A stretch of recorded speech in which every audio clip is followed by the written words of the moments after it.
Hey, come on now. The film begins with John Henry Clayton's return to Fowler, Wyoming, after years of absence. Back at his childhood home, he faces a tense reunion with his strict father, Reverend William Clayton, who informs him of his mother's passing. The Reverend, disapproving of John's departure from the family and his life as a gunslinger, confronts him with harsh words. Seeing that John is unarmed, his father questions him, and John quietly admits he's left that life behind.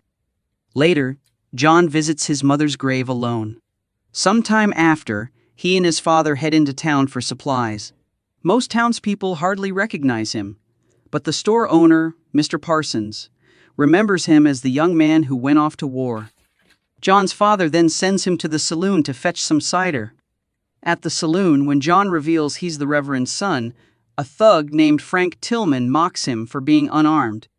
Frank boasts about killing 4 men, but John doesn't recognize the name. Dave Turner, a local, steps in and chases the thugs away. John recalls Dave, who praises him for taking down Big Jim Westfield years before.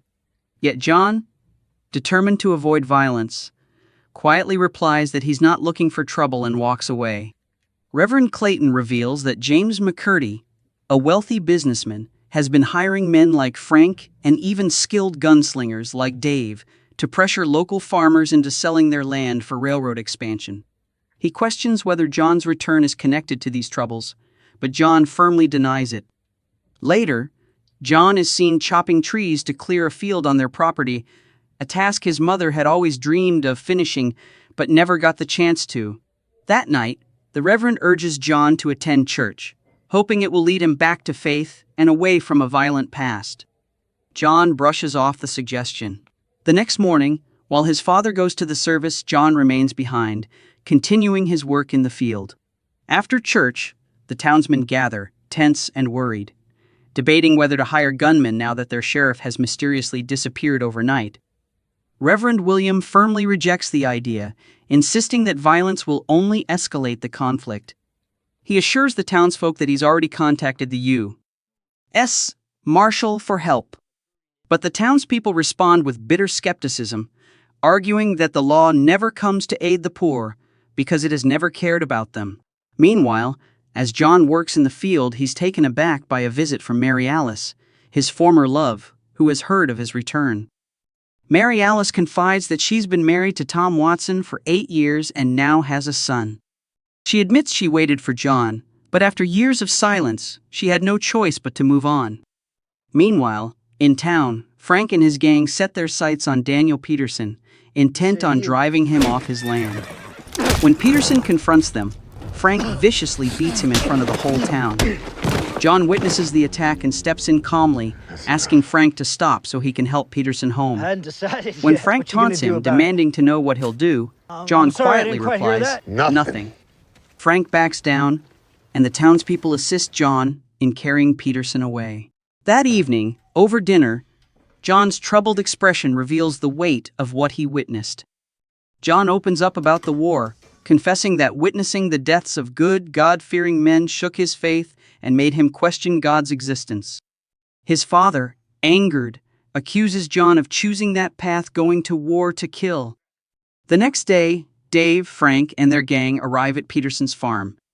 Armed with a shotgun, Peterson stands his ground, but Dave speaks softly, warning him to think about what would happen to his wife and children if he were to die. Peterson starts to lower his guard, but suddenly Clyde, one of Frank's men, shoots him dead. Mocking Dave, Clyde sneers that he probably never kills anyone, just talks them to death. Without hesitation, Dave shoots Clyde and challenges the others to step forward. None dare to. After Peterson's funeral, the townsmen propose paying John $200 to protect them. But Reverend William refuses on John's behalf, firmly insisting that John has left that life behind. Meanwhile, Dave meets with McCurdy to report on Clyde's actions, but McCurdy remains unfazed. He's pleased, revealing that Peterson's widow and 2 other families have agreed to sell their land. While commending Frank's ruthless tactics, McCurdy admits he still relies on Dave in case John decides to take up arms. Back on the farm, John is clearing the field when a heated argument erupts between him and his father. John accuses his father of secretly wishing he had died instead of his brother William. Reverend Clayton denies this vehemently, insisting that's not how he feels. Meanwhile, Frank and his gang attempt to intimidate Mr. Chadwick at his home, but the townsmen ambush him, killing one of Frank's men.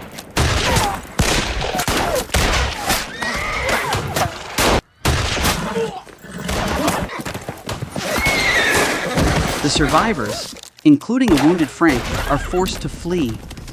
Realizing their plans were compromised, Frank suspects a traitor in his gang and swiftly executes one of his men. Meanwhile, John visits Mary Alice at her home, and they reminisce about their past. Before he left for war, she had given him a red ribbon from her hair, asking him to return it if his feelings for her remained. John tells Mary Alice she did the right thing marrying Tom and quietly walks away, unaware that Tom has overheard their conversation.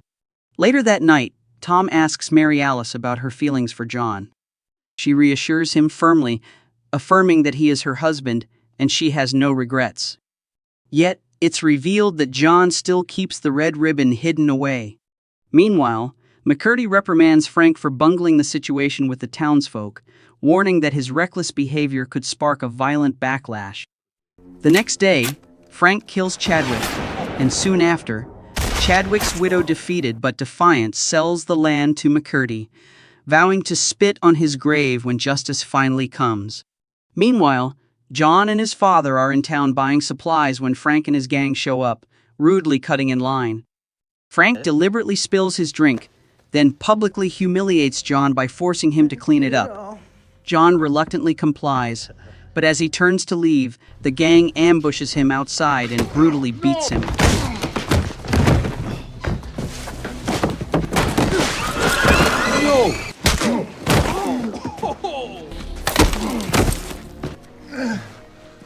His father is restrained, helplessly begging for someone to intervene, but the onlookers remain silent. Mary Alice tries to step in, but Tom holds her back. When the assault finally ends, she breaks free, insisting that John is her friend, and hurries to his side. Mary Alice and the Reverend help carry John home. Meanwhile, at the saloon, McCurdy seizes the moment to persuade Tom to sell his land and move his family far from Fowler and away from John. Tom agrees. The next day, Dave visits John and urges him not to seek revenge, explaining that although they've never met before, he sees John as a friend, bonded by their shared experience in the war.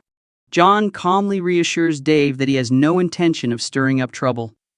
A few days later, he attends church, bringing his father to tears of joy. After the service, Mary Alice greets him warmly, but Tom steps in, shoving John and demanding he admit he no longer loves her.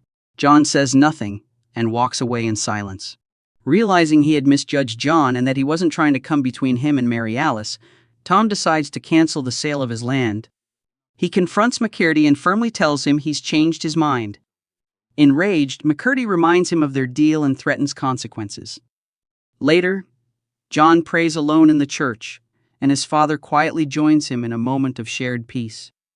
John confesses that after the war, he drifted from town to town until he eventually settled in a small place called Norton, Kansas. One night in a saloon, a fight broke out with two men, and John defended himself, killing them both. But one of his bullets went astray, passing through a store window and striking a young boy, killing him instantly. The boy had been about the same age as John's late brother, William, and the guilt has haunted him ever since. Overwhelmed, he breaks down, blaming himself for the child's death. Meanwhile, McCurdy and his men arrive at Mary Alice's home, giving her just 32 hours to leave, claiming Tom had already agreed to the sale. Desperate and out of options, Mary Alice turns to John for help. John, however, urges Mary Alice to accept McCurdy's offer and leave town for Tom's safety. That night, Reverend William visits McCurdy, pleading for the Watsons' protection, but McCurdy coldly refuses. As the Reverend leaves, Frank and his gang ambush him in a dark alley and stab him.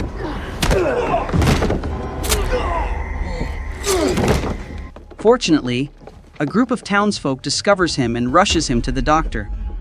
Later, McCurdy scolds Frank for acting without his orders. The next morning, John sits at his father's bedside as the Reverend slowly awakens from a coma. With concern in his eyes, Reverend Clayton begs John not to seek revenge, fearing it will only lead to his death.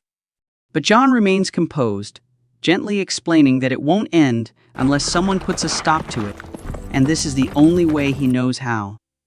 John retrieves the gun he had long kept hidden and stops by the store to pick up another. Mr. Parsons lends him a rare Lamont revolver loaded with 9 rounds and a built-in 10-gauge shotgun barrel. Armed and resolute, John makes his way to McCurdy's saloon, drawing the silent attention of the townspeople as he passes. Inside, he calmly asks for Little Ned. John swiftly kills Little Ned with the Lamont revolver.